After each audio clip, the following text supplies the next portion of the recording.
3 years have gone by. Yes, the sun's come up over 1,000 times. Summers and winters have cracked the mountains a little bit more, and the rains have brought down some of the dirt. Some babies that weren't even born before have begun talking regular sentences already. And a number of people who thought they were right young and spry have noticed that they can't bound up a flight of stairs like they used to, without their heart fluttering a little. All that can happen in 1,000 days.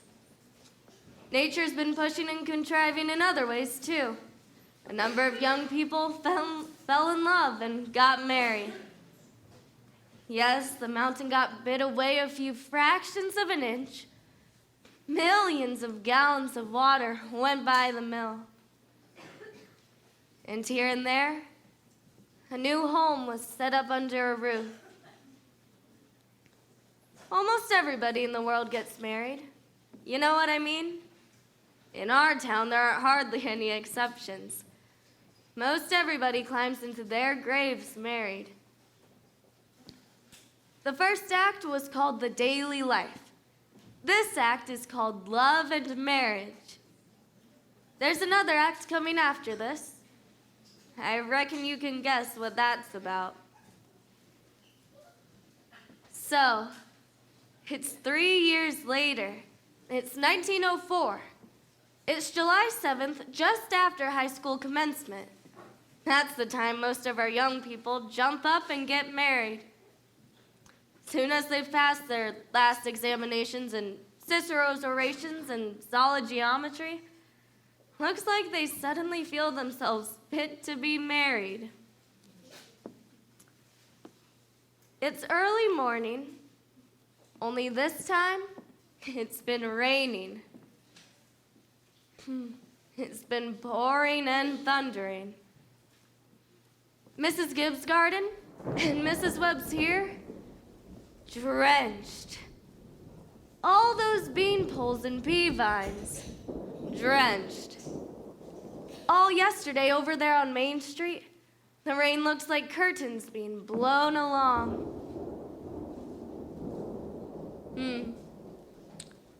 It may begin again any minute. There, you can hear the 5:45 for Boston. There's Mrs. Gibbs and Mrs. Webb coming downstairs to make breakfast, just as though it were an ordinary day. I don't have to point out to the women in my audience that those ladies they see before them, both of those ladies cooked 3 meals a day. One of them for 20 years, one of them for 40, and never a summer vacation. They brought up 2 children apiece, washed, cleaned the house, and never a nervous breakdown. It's like what one of those Middle West poets said. You've got to love life to have life. And you've got to have life to love life. It's what they call a vicious circle.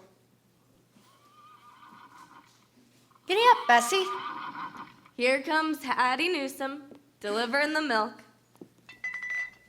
And there's Cy Crowell, delivering the papers like his brother before him.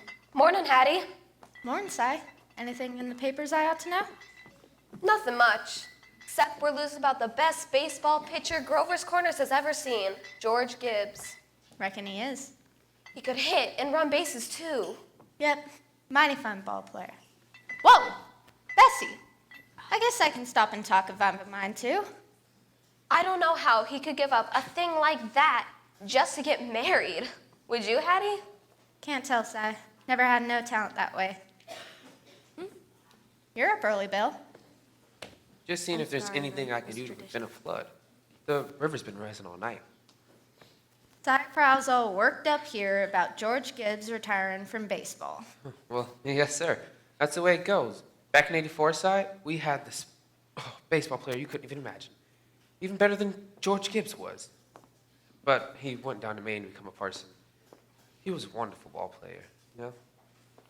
But, Hattie, how does the weather look to you? Oh, ain't bad. Think maybe it'll clear up.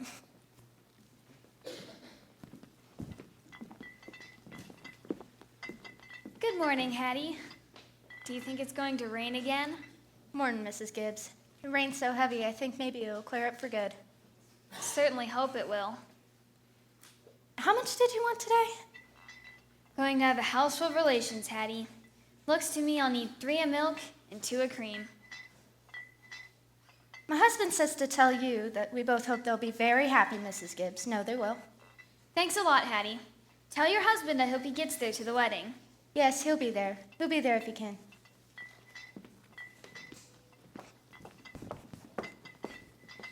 Morning, Mrs. Webb. Good morning, Mrs. Newsom. I told you 4 quarts of milk, but I hope you can spare me another. Yes, and the 2 of cream. Will it start raining again, Mrs. Newsom? Well, I was just telling Mrs. Gibbs as to how it may lighten up. Mr. Newsom told me to tell you, as we both hope they'll be very happy, Mrs. Webb. No, they will. Thank you. And thank Mr. Newsom. We're counting on seeing you at the wedding. Yes, we'll be there. Couldn't miss that.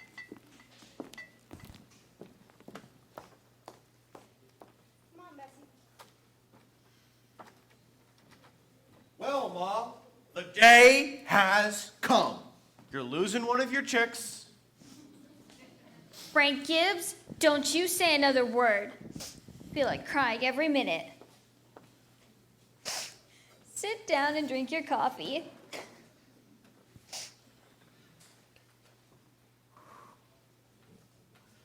The groom's up shaving himself. Only there ain't an awful lot to shave. Whistling and singing like he's glad to leave us.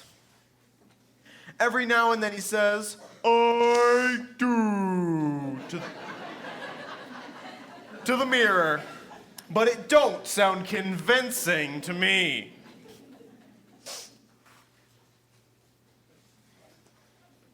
I declare, Frank, I don't know how he'll get along. I've arranged his clothes and seen to it he's put warm things on. Frank, they're too young. Emily won't think of such things. He'll catch his death of cold within a week.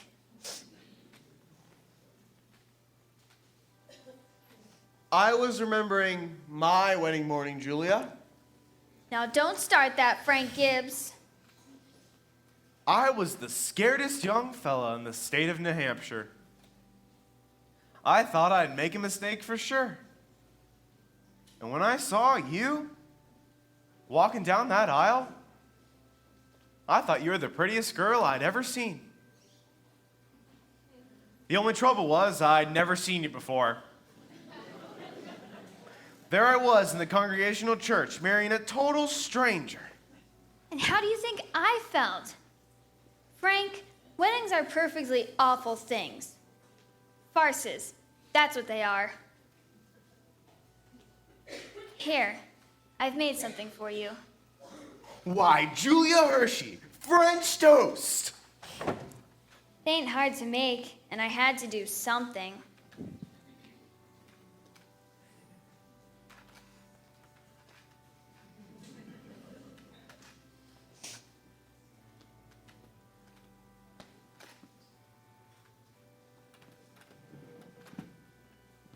How did you sleep last night, Julia? Well, I heard a lot of the hours struck off. Yes. I get a shock every time I think of George setting out to be a family man. The great gangling thing.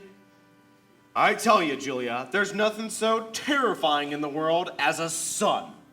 The relation of father and son is the darndest, awkwardest. Well, mother and daughter's no picnic, let me tell you.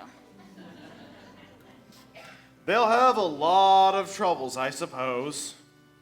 But that's none of our business. Everybody has a right to their own troubles. Yes. People were meant to go through life 2 by 2. It ain't natural to be lonesome.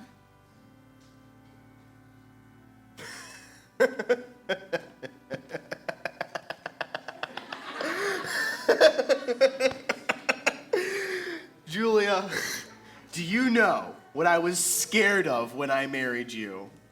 Oh, go along with you. I was afraid we wouldn't have material for conversation more than to last us a few weeks. I was afraid we would just run out and eat our meals in silence. That's a fact. Well, you and I have been conversing for 20 years now without any noticeable barren spells. Well, good weather, bad weather. It ain't very choice, but I always find something to say. Have you heard Rebecca stirring around upstairs? No. Only day of the year she hasn't been managing everybody's business up there. She's hiding in her room. I've got the impression she's crying. Goodness sake. This has got to stop.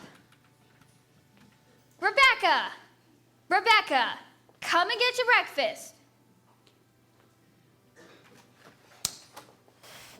Good morning, everyone. Only 5 more hours to live.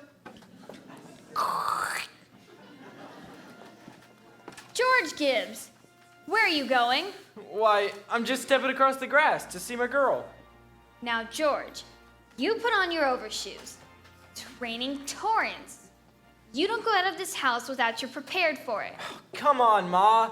It's just a step. Now, George, you'll catch your death of cold and cough all through the service. George, do as your mother tells you. From tomorrow on, you can kill yourself in all weathers. But while you're in my house, you'll live wisely, thank you. Maybe Mrs. Webb isn't used to callers at 7 in the morning. Here, take a cup of coffee I'll be first. back in a minute.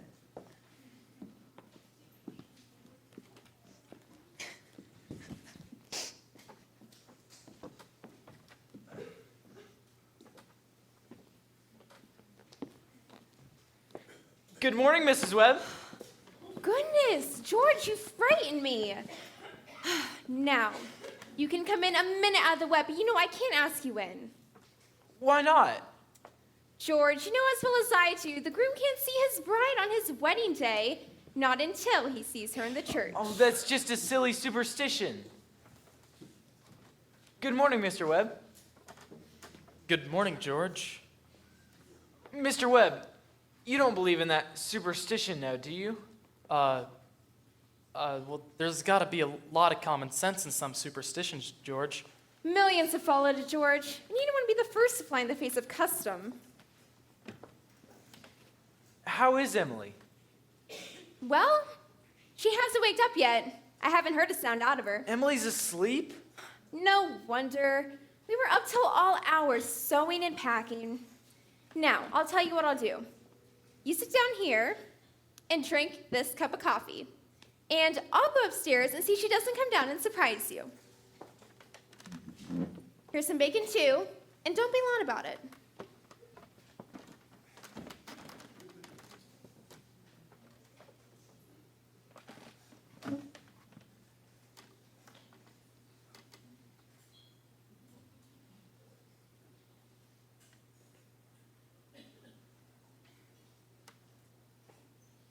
Well, George, how are you? I'm fine.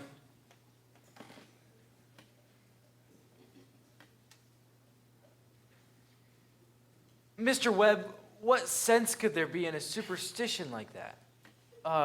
Well, you see, on her wedding morning, a girl's head is apt to be full of clothes and one thing or another.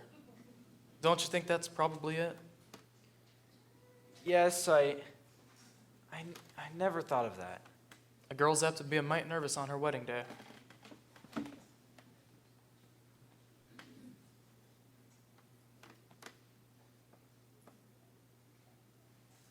I just wish a fella could get married without all that marching up and down. Every man that's ever lived has felt that way about it, George. But it hasn't been any use. It's the women folk who have built up weddings, my boy. For a while now, they've it all their own. A man looks pretty small at a wedding, George. All those good women standing shoulder to shoulder, making sure that that knot's tied up in a mighty public way. But, Mr. Webb, you do believe in it, don't you? Yes. Yes. Don't you misunderstand me, my boy. Marriage is a wonderful thing. It's a wonderful thing. And don't you forget that. No, sir.